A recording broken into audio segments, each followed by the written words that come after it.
agencies and make our voices heard. And I guess more than, aside from the healthcare professionals, we as a society, the Philippine Society of Medical Oncology is also having dialogues with the government agency and working hand in hand in ensuring that these innovative medicines will be made available to our patients.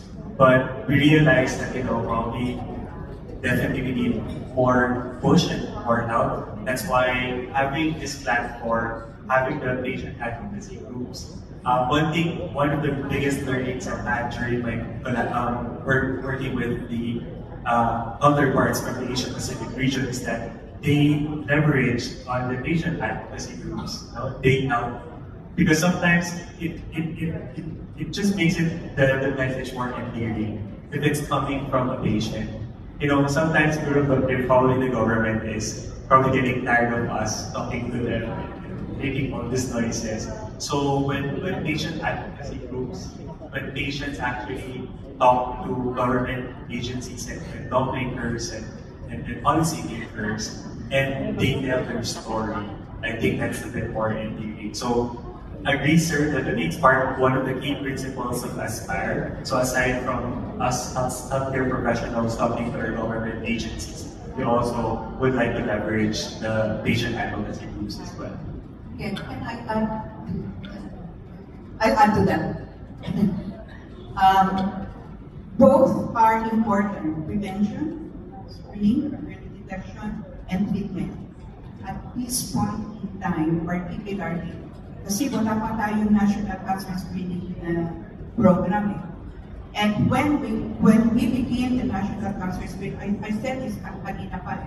When we begin a very good organized lung cancer screening, what we will pick up at the moment is not only early, but more of stage 3, stage 4. And we have to think of treatment because nandiyan na sila eh. What will you do with them if you find them? You have to treat them. So treatment is also important at this point in time. Maybe